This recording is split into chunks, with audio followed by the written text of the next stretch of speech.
Hi, everyone. I'm Dr. Will of Control the Booze, drwillhorton.com.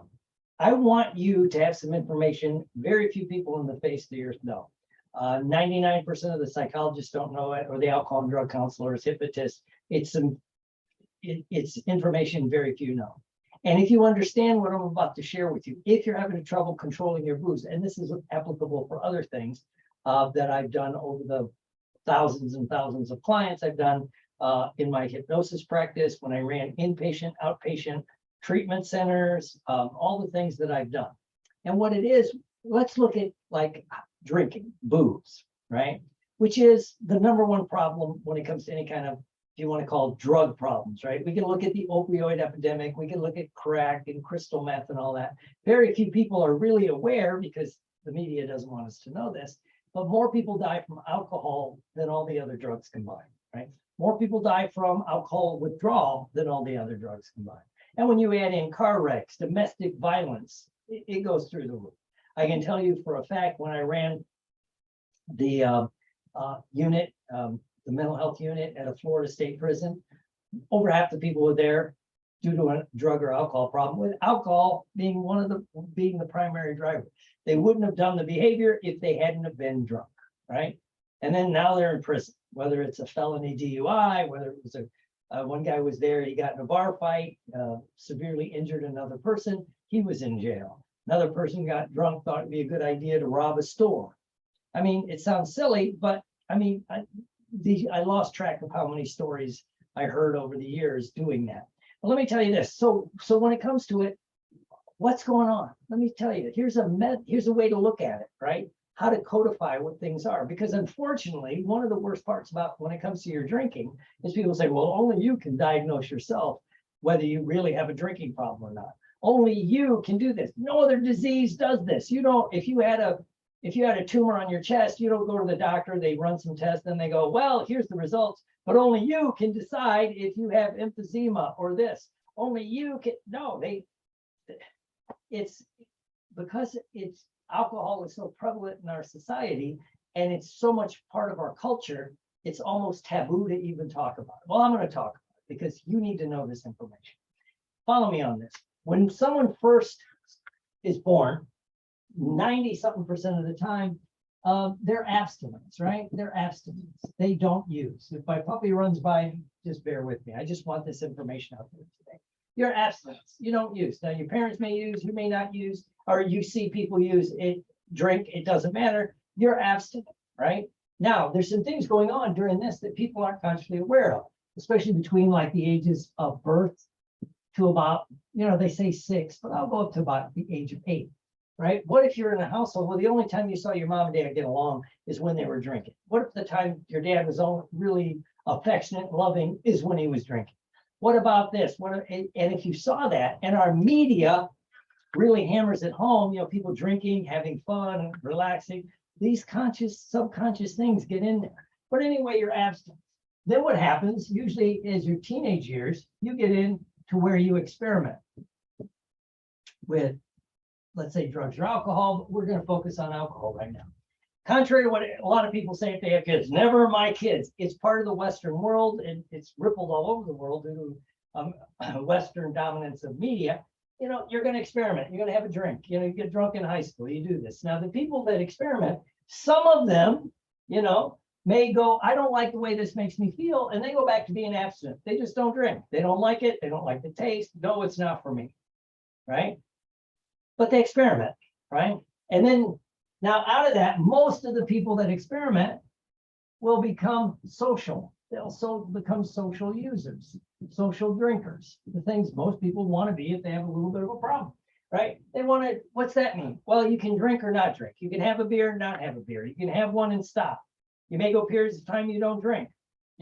People may be in social drinking for a couple of years and decide, I'm gonna stop drinking to lose weight, get in health, whatever, right? They change something, they go back to being abstinent, right? And then they can go back and be a social drinker. That doesn't mean the social drinker may or may not get drunk, go to a wedding, go to a party, do some things, no. In fact, some of the people that end up in treatment there may be social drinkers that had one bad experience. They had that one beer too many, And not that it wasn't wrong. On the way home, they got lit up, they get a DUI, and they're telling everybody, I really don't drink that much. Most of us in the field go, yeah, okay, fine. And so then they're thrown into things like AA or treatment or the court system where, they're kind of stuck, right? But they're truly a social drinker. They can drink or not drink, right? And one way to test that is go abstinent for 30 days, see how you feel, Is it hard, right? Another key of a true social drinker, they can just say, no, I don't want one. And it's easy, right? Now, this is the majority of the people. And this way, if you're here, you don't understand the next two groups. The next group is you begin to abuse the booze, right? And usually this is a response to an outside situation. Could be positive, it could be negative, right? We just experienced it, right? We got locked down, right? It's a negative situation. You don't feel good. You can't communicate with your friends. You can't go out and do the things you do. Can't go to the gym. Can't do this. So it's a negative situation. So you find yourself drinking too much, right? To self-medicate, to self-soothe, do whatever it is you're doing. So you're abusing it, right? Including if people are yelling at you, your boss or your significant other or whatever, but you keep doing it, right? Maybe, you go through a bad breakup, a bad divorce, a bad something, you're depressed, so you're drinking too much, right? So you're going to go through this, right? Then what happens for a lot of people, it could be something, I use a positive. They go away to college and they get into a fraternity or sorority where, they're partying for the next 4 years, right? And they're drinking a lot, they're doing more than they normally do, they're abusing the substance, and they're having some negative affect. That's how you notice you're abusing it. Maybe you're on the dean, you get a letter from the dean, get your grades up, your parents are yelling at you, but you keep partying, you're having a good time. All right. But then what begins to happen, now a lot of these people, once whatever this outside situation is, begins to moderate, right? They get out of college, right? They get over the divorce, whatever's happening. Well, most of these people can go back and be social drinkers. You see somebody, and for 4 years they're in college, they're like a drunken bum, barely get through college. They get out of college, they get a job, they get into a relationship, good things begin to happen. They don't drink. They don't drink much. Then they go back to a social drinker, right? And in fact, they may only go back and use the alcohol when they go back to like reunions at the fraternity or the sorority. The movies are made about that, right? Was it The Hangover, Old School? There's a bunch of movies like that, right? But out of that situation, they go back to this. But a small group that abuse it will become, if we want to say dependent on it, right? They can't stop. They're dependent. They can't stop, right? This is a small group. This is the small group, right? And this is where most treatment don't get this. If you ever hit into this area, you're automatically thrown into this area. So they'll say, well, you can never drink again. That may or may not be true for everyone, right? Especially if they don't know how to reprogram the mind, release the things holding them back, and do the things that we do using NLP, hypnosis, and all the stuff that we do. So, this group, there's only two choices: to do the behavior, drink, or be abstinent. That's the traditional 12-step approach, right? 12-step, right? You're either totally abstinent or you're doing it. There's no in between. But this is a small subgroup, right? Now, when you look at this, you begin to understand some of this, right? You begin to understand what's going on with this information, right? And a lot of this comes from a study they did. I call it the happy rat study. And what the happy rat study is, they took some rats and they got them hooked on certain substances. Heroin was one, alcohol was one. And what they found was, well, first of all, guess what? If you get the rat and they're in this little rat cage, it's unhappy. There's nothing to do there, right? And so they're drinking or they're doing whatever that substance, makes them feel good. Everybody forgets that. These substances, alcohol, marijuana, smoke, like smoking a joint, a lot of these, they have a positive effect on your body. They make you feel good. They relieve the pain. So the rats became, if you want to say, addicted to it, right? And so even if there was negative consequence, right? So they put an electric plate on there.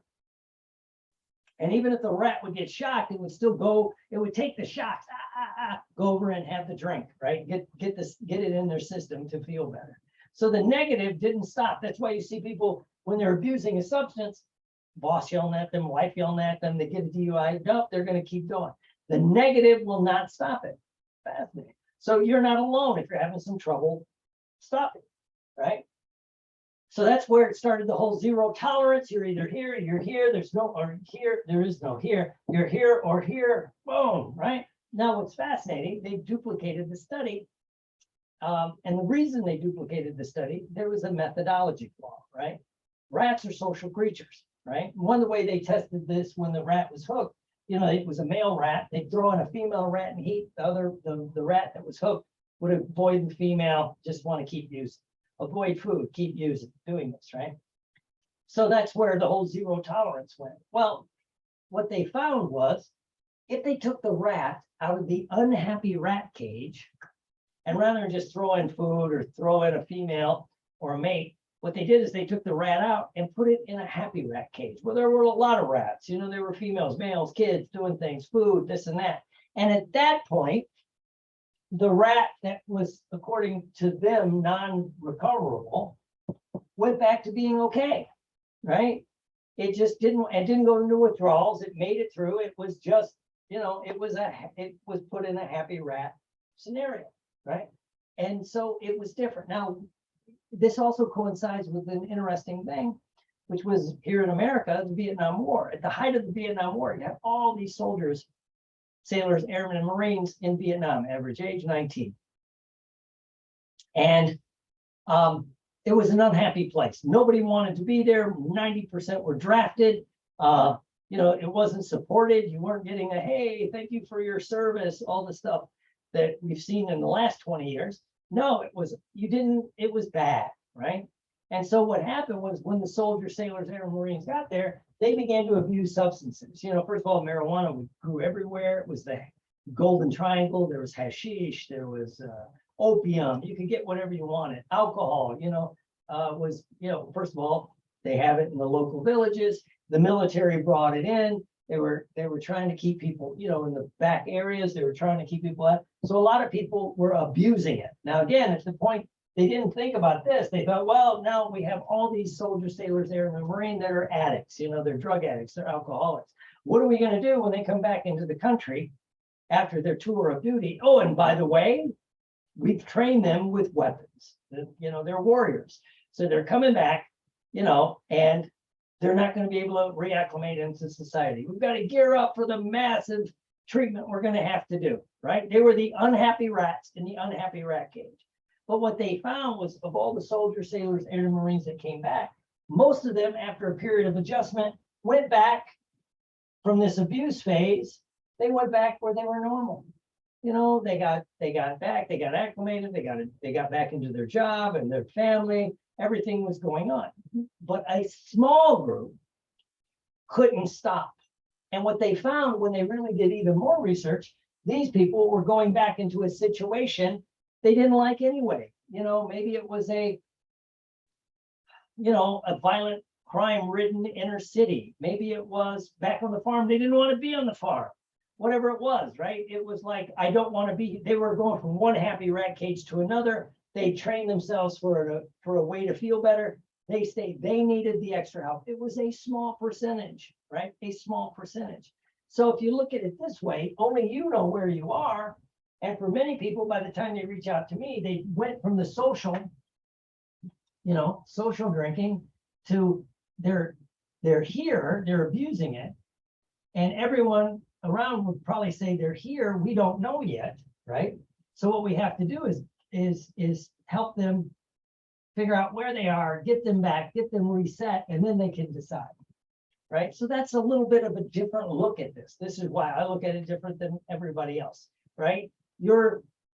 First of all, what you're going through is normal. This is what we do. We help people reset their brain using neurolinguistic programming, hypnosis, advanced psychology, cognitive behavioral, different aspects to train your brain to get you where you want. This is what we do. We have so much fun doing it. reach out, go to drwillhorton.com, leave a message. We have a challenge coming up in the near future. We usually have one a month. The next one, as I'm making this today, is August 30th, 31st, September 1st, 2001, with a prep day, the 29th, wrap-up day, September 2nd.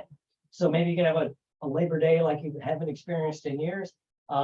We charge very, very little for that, just to get you in, get you experiencing it. We want you to have some skin in the game, but it's not much because nothing's going to stop me from helping you. So get in touch with us. We'll get you into that. Some people may need a little bit more boost. Maybe you need the 21-day automated program where you can do it totally anonymously in the comfort of your own home, get the answers from the inside, make the changes that you need to make. Or maybe you need the augmented version where it's the automated program with videos and audios, things you can do, and some live classes a couple of times a week, right? Some live things, either daily or at least 2 times a week that will program yourself for success. Or if you really want, you can reach out. We do some one-on-ones with people, with me or one of my top coaches. So let us know. Go to drwillhorton.com, leave a message, connect us here. I want to help, right? This is one of my passions. So I look forward to seeing you as we look toward the future. And again, I'm standing here in my my home office. You see the hypnosis wheel. That goes back to the early 80s. I've been doing this a long time. There's awards on every wall, not to brag, but I've won more awards in the field of hypnosis and NLP than anyone. I'm also a licensed psychologist. I love the science behind what works. That's my job, to get you what works. And it's not just that it works for me. I've seen it work for thousands across the board, and we can tweak it for you. So reach out and we'll see you as we explore the future together.